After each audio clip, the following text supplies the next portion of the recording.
সুপ্রভাত। আজ আকাশবাণী শিলিগুড়ির জন্মদিন। আমরা যারা আকাশবাণী শিলিগুড়িকে ভালোবাসি, আকাশবাণী শিলিগুড়ির সাথে ওতপ্রোতভাবে জড়িত, তাদের কাছে আজকের দিনটি একটু বিশেষ রকমভাবে গুরুত্বপূর্ণ, ভালো লাগার দিন। আর আমাদের প্রত্যুষার ক্ষেত্রে তো উপরি পাওনা হিসেবে রয়েছে এই জন্মদিনের সাথে সাথে, কারণ আজ মাসের 7 তারিখ, অর্থাৎ গত মাস জুন মাসে প্রত্যুষার যে বিষয় ভাবনা ছিল, বিপন্ন পরিবেশ বিপন্ন ভবিষ্যৎ, এই বিষয়টিকে নিয়ে যিনি শ্রেষ্ঠত্বের জন্য মনোনীত হয়েছেন, আজ তাঁর সাথে আলাপচারিতার দিন। আমাদের সঙ্গে রয়েছেন শিলিগুড়ির সূর্যসেন কলোনির বাসিন্দা সমিত বিশ্বাস। সমিতবাবু, প্রথমেই আপনাকে আমাদের প্রত্যুষা অনুষ্ঠানে স্বাগত জানাই এবং জুন মাসের শ্রেষ্ঠ পত্রলেখক মনোনীত হওয়ার জন্য আকাশবাণী শিলিগুড়ির প্রত্যুষা বিভাগের পক্ষ থেকে এবং প্রত্যুষার সমস্ত শ্রোতা বন্ধুদের পক্ষ থেকে একরা শুভেচ্ছা ও অভিনন্দন জানাই। ধন্যবাদ, ভীষণ ভালো লাগছে। এবারে একটু জানতে চাইব যে আমাদের যে বিষয় ছিল জুন মাসে, সেই বিষয়ে নিয়ে আমাদের তো অসংখ্য চিঠি এসেছে। বলা যায় যে রেকর্ড সংখ্যক চিঠি আমরা পেয়েছি, 181টি চিঠি পেয়েছি আমরা। তার মধ্যে থেকে আপনি শ্রেষ্ঠত্বের জন্য মনোনীত হয়েছেন। এই বিষয়টা আপনাকে কেমনভাবে অভিভূত করলো, যদি একটু সেই অভিজ্ঞতা আমাদের সঙ্গে ভাগ করে নেন। ব্যাপারটা হচ্ছে সকালবেলায় রেডিও শোনার অভ্যাস অনেক দিন থেকে। যখন শুনলাম যে আমি ভাবিনি এবার আমি প্রথম হব, লিখেছিলাম, কিন্তু প্রথম হব ভাবিনি। প্রথম হওয়ার শুনে স্বভাবতই একটা আনন্দ হয়। এই বয়সে সবাইকে জানালাম, সব আনন্দ শেয়ার করলাম। প্রথম কাকে জানালেন? সবার প্রথম বাবাকে। বাবা আমাকে খুব অনুপ্রাণিত করে লিখবার বিষয়ে। তো বাবাকে বললাম, বাবা আমি ফার্স্ট হয়েছি। হ্যাঁ, তাই নাকি? এর মধ্যে পরিমল ভূমিকা আমাকে ফোন করলেন। আমাদের একটা সংগঠন আছে, সেখানে সবাই আমরা একটা পরিবারের মতো। সেখান থেকে ফোনের পর ফোন আসছে। গিফট পেতে কার না ভালো লাগে? তো সেরকম প্রথম হওয়ার একটা আনন্দ তো আছেই। এবারে একটু জানতে চাইব যে আকাশবাণীর সাথে আপনার যোগাযোগ কতদিনের, বা এই প্রত্যুষা অনুষ্ঠান আপনাকে কতদিন এই শ্রোতা হিসেবে পাচ্ছে? প্রচুর দিন, সেই 80-র দশক থেকে যখন প্রত্যুষা শুরু হয়েছিল অমলেন্দুবাবুর হাত ধরে, তখন থেকে প্রত্যুষা শুনতাম আমি। ছোটোবেলায় রেডিও ছিল বাড়িতে, 82-83 সাল হবে, তখন 7, 8 বা 9-এ পড়ি। তখন সেই প্রত্যুষার যে টিউনটা ছিল, ওটা শুনে ঘুম ভাঙতো। খুব শুনতাম। মানে তখন তো এত টিভি ছিল না, কিন্তু টিভি আসার পরেও প্রত্যুষাটা কিন্তু শুনতে ভুলি না। এটা ভীষণ ভালো লাগে শুনতে। আর তার মধ্যে আমাদের একটা পরিবার হয়ে যাওয়াতে আরও ভালো লাগে। প্রত্যুষা চিঠি লিখছেন কবে থেকে? 2019-এ আমি মার্চে লিখেছিলাম প্রথমবার লিখেই প্রথম হয়ে গিয়েছিলাম। সে কি একটা অদ্ভুত ব্যাপার। তারপরে লিখতাম প্রথম হওয়ার পরে, তারপরে লেখালেখি একটু বন্ধ হলো, কম হলো, চাপ হলো, তারপরে আবার এই লিখলাম। এবারে একটু আপনার স্বকণ্ঠে আপনার যে অনুভব জুন মাসের বিষয়টিকে নিয়ে একটু শুনতে চাইছি। জুন মাসে প্রত্যুষার বিষয় ভাবনা ছিল বিপন্ন পরিবেশ বিপন্ন ভবিষ্যৎ। আজকের বিশ্বে পরিবেশ সংকট একটি জ্বলন্ত বাস্তবতা। বায়ু, জল ও মাটির দূষণ, অনিয়ন্ত্রিত বন নিধন, বৈশ্বিক উষ্ণায়নের ঊর্ধ্বগতি এবং প্রাকৃতিক সম্পদের অদূরদর্শী অপচয় আমাদের অস্তিত্বকে প্রশ্নের মুখে এনে দাঁড় করিয়েছে। মানবজাতির সীমাহীন ভোগলালসা, নির্লজ্জ দখলদারিত্ব ও প্রকৃতি বিরোধী কর্মকাণ্ডের ফলে আজ প্রকৃতি তার ভারসাম্য হারিয়ে ফেলেছে। যে অরণ্য একসময় ছিল জীবনের আশ্রয়, সেই অরণ্য আজ ধ্বংসের পথে। নদী নালা শুকিয়ে যাচ্ছে, বাতাস ভারী হয়ে উঠছে বিষে, জীববৈচিত্র্য হারিয়ে ফেলছে তার বহুত্ব। জলবায়ু পরিবর্তনের প্রভাবে প্রকৃতি আজ করুত্থ প্রলয়ঙ্করী ঘূর্ণিঝড়, আকস্মিক বন্যা, দীর্ঘস্থায়ী খরা ও ভূমিধসের মতো দুর্যোগ বারবার আমাদের চোখে আঙুল দিয়ে দেখিয়ে দিচ্ছে যে আমরা কোথায় দাঁড়িয়ে আছি। ভবিষ্যৎ প্রজন্মের জন্য এক ধ্বংসস্তূপ রেখে যাওয়ার পথেই যেন এগিয়ে চলেছি আমরা নির্বিকারে। এই সংকট থেকে উত্তরণের পথ একটাই, সচেতনতা ও সম্মিলিত উদ্যোগ। পরিবেশ রক্ষায় গাছ লাগানোকে নিছক দায়সারা কর্মসূচি নয়, বরং এক নৈতিক দায়িত্ব হিসাবে নিতে হবে। পুনর্ব্যবহারযোগ্য ও পরিবেশ বান্ধব সামগ্রীর ব্যবহার, জ্বালানির সংযমী ব্যবহার এবং পরিবেশ শিক্ষা প্রচারের মাধ্যমে গড়ে তুলতে হবে পরিবেশ সচেতন সমাজ। প্রকৃতি আমাদের পরম বন্ধু, তার সঙ্গে বৈরিতা স্থাপন মানেই আত্মঘাতী পথে পা রাখা। এই পৃথিবী শুধুমাত্র আমাদের একার নয়, এটি আমাদের সন্তানদের, ভবিষ্যৎ প্রজন্মের উত্তরাধিকার। তাই এখনও সময় আছে নির্বিচারে নয়, বিবেচনার সঙ্গে বাঁচতে শেখার, প্রকৃতির সুরক্ষায় হাতে হাত রেখে এগিয়ে চলার। কারণ বিপন্ন পরিবেশ মানেই বিপন্ন মানবতা। ধন্যবাদ আন্তে। Samit Biswas, Surya Sen colony, block A, Siliguri. খুব ভালো লাগলো আপনার স্বকণ্ঠে এরকম একটা বিষয়কে নিয়ে আপনার ভাবনা। এবারে একটু জানতে চাইবো যে আমাদের যে প্রত্যুষার যে প্রত্যেক মাসের যে বিষয় ভাবনাগুলো, সেই ভাবনাগুলো আপনাকে কিভাবে ভাবায়? ভীষণ ভীষণ ভালো লাগে, এত সময় উপযোগী। যেমন এই মাসে জীবন মানেই পদ্ম পাতার জল, এত সুন্দর এই সমসাময়িকভাবে দেখে নেওয়ার মতন বিষয়, এবং প্রতি মাসের বিষয় আমার কাছে খুব ভালো লাগে। আমাদের যে প্রত্যুষার যে আঙ্গিকটা রয়েছে, অর্থাৎ প্রথমে একটা মুখবন্ধ থাকে, সেই দিনটির তাৎপর্য থাকে, অর্থাৎ কোনো মনীষীর জন্মদিন বা প্রয়াণ দিবস সেই সম্পর্কে জানানো, তারপরে বিষয়ভিত্তিক চিঠি। আপনার কি মনে হয় যে এর মধ্যে কোনো পরিবর্তন বা পরিমার্জন বা সংশোধনের কোনো প্রয়োজন আছে?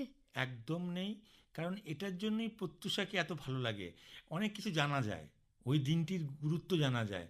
তারপরে তো চিঠিপত্র তো বিভিন্ন জায়গার থেকে আসে। একদম ঠিক আছে, আমার মতে এটার কোনো পরিমার্জন বা পরিবর্তন বা সংযোজন করার কোনো প্রয়োজন আছে বলে আমি মনে করি না। এবারে একটু জানতে চাইবো আপনার পরিবার সম্পর্কে। আপনার পরিবারে কে কে আছেন? আমার পরিবার ছোট পরিবার, আমার এক ছেলে, এক মেয়ে, বাবা মা আর আমার ওয়াইফ। আর আপনি পেশাগতভাবে কি করেন?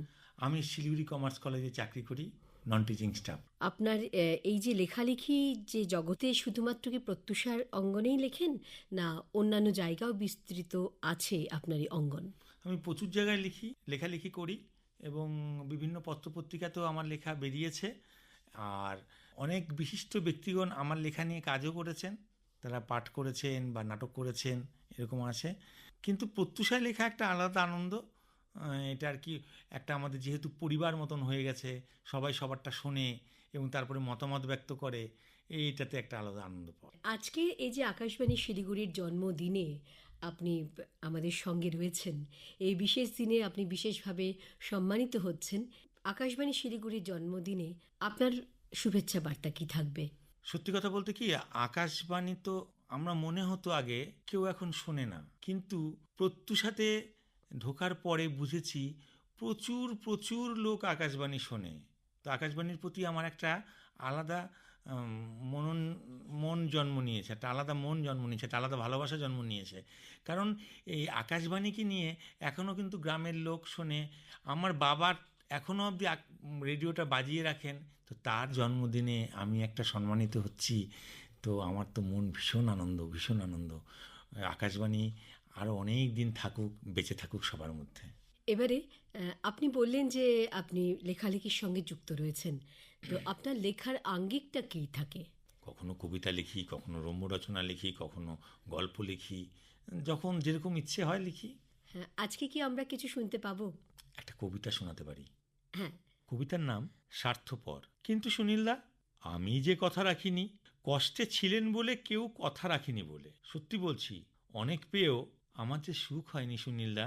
সেই ছোট্টবেলায় পিসির আদর খেতে খেতে কথা দিয়েছিলাম, যখন বড় হব, যখন চাকরি করব, তখন শহরের সবচেয়ে বড় দোকান থেকে দামি শাড়ি দেব কিনে তোমাকে।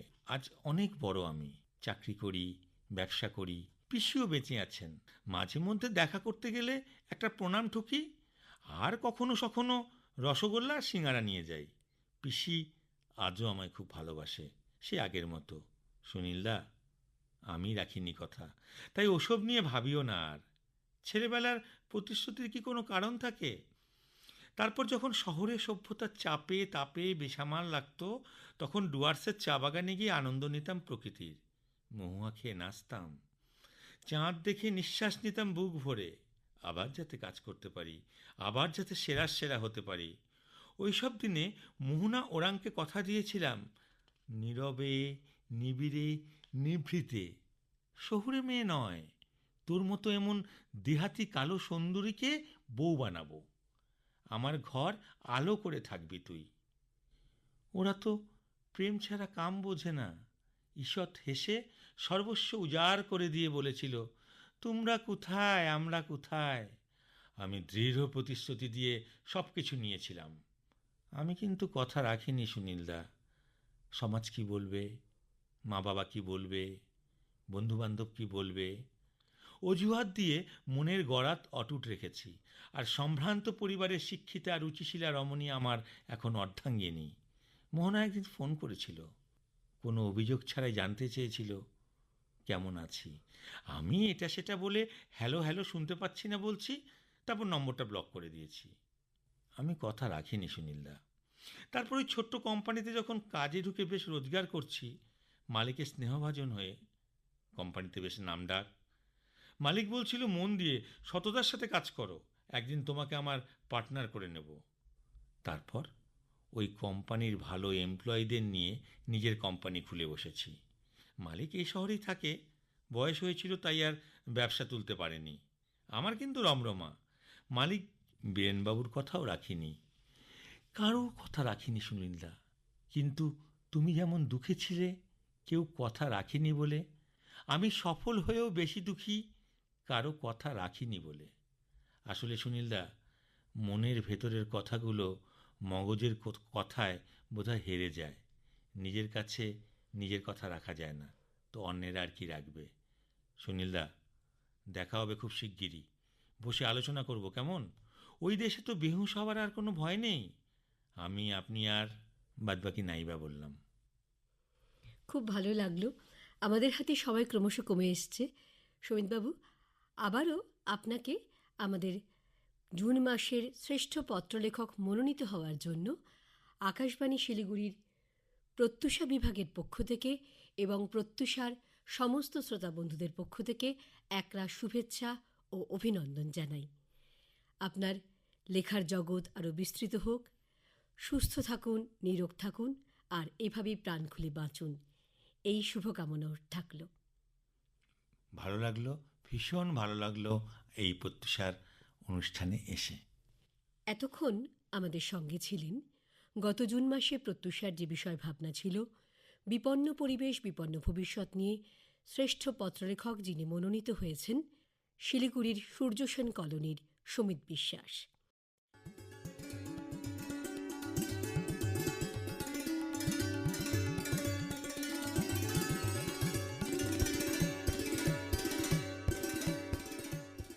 আজকের প্রত্যুষা শেষ করবার আগে আরও একবার জুলাই মাসের বিষয় সম্পর্কে জানিয়ে যাওয়া।